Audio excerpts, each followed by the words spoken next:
Now, tell me how this Veterans Protection Act would work. Well, g'day, Sharri. So we're calling for legislation in the form of a Veterans Protection Act to basically require any accusations or allegations arriving from combat operations to be required to be tested in criminal court beyond reasonable doubt.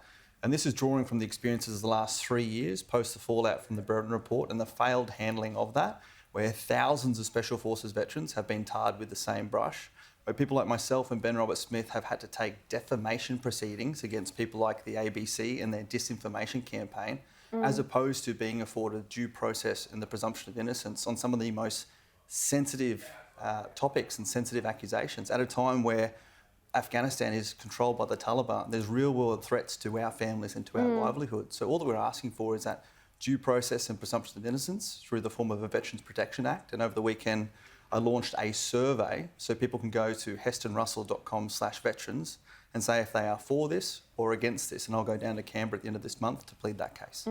What happened to you was obviously shocking. What emerged in court is that the ABC Investigations Unit had no evidence to substantiate any of the claims against you. That's why you've won so thoroughly.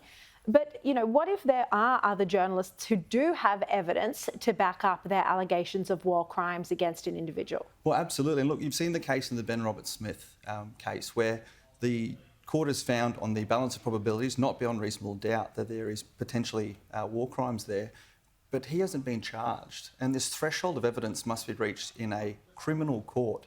So any journalist that thinks they have this credible evidence, there's the outlets, including the Office of the Special Investigator, where it can go and be tested against the rules of evidence beyond reasonable doubt for charges and convictions to happen. What is happening at the moment is those who want to be able to publish without it being tested in criminal court are being able to do that. The only result from the Ben Roberts-Smith case is that 2 journalists can publish books. He hasn't been charged, let alone convicted. So you're saying journalists shouldn't be able to publish war crimes at all, or just shouldn't be able to name the people that they're reporting on, unless they've been charged? Yes, they should not be able to name until they've been convicted, I would push. And that instead of accusing, for instance, November Platoon or the 2nd Commando Regiment, it should be reported that it's the Department of Defence. And what's been missing throughout all of this is the Department of Defence stepping up to support their former employees. And instead you've had 44 men from November Platoon being tarred with the same brush, 3,500 people from the Special Operations Task Group being tarred with the same brush. And some of the stories and impacts that's had on the livelihoods of them and their families means that we need legislation to better protect them going forward.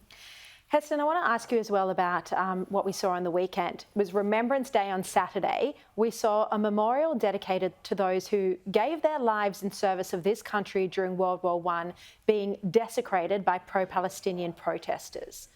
How did that upset you when you saw that? Yeah, I was disgusted by that. And you probably saw I took to that on my social media as well. I was disgusted by that. And I was disgusted by politicians who chose to select to politically grandstand on the back of, you know, what is Remembrance Day, remembering the lives lost by all servicemen and women in all wars and conflicts since World War I, to promote their support for Palestine or anyone other than Australian veterans. And I cannot believe that we're at that place in Australia where either one, our politicians don't understand that, or two, we allow actions like the desecration of that memorial to occur. And I can tell you, speaking with many other veterans on Remembrance Day, the common conversation is this is not the Australia I serve to support. And for me, that is a large part of why we're doing things like this legislation, because that sends shockwaves through, you know, the memorable part of my service and the service of others. You fought for freedom of speech, but not for the freedom to hate and to incite violence. Absolutely. Heston Russel, thank you so much for your time.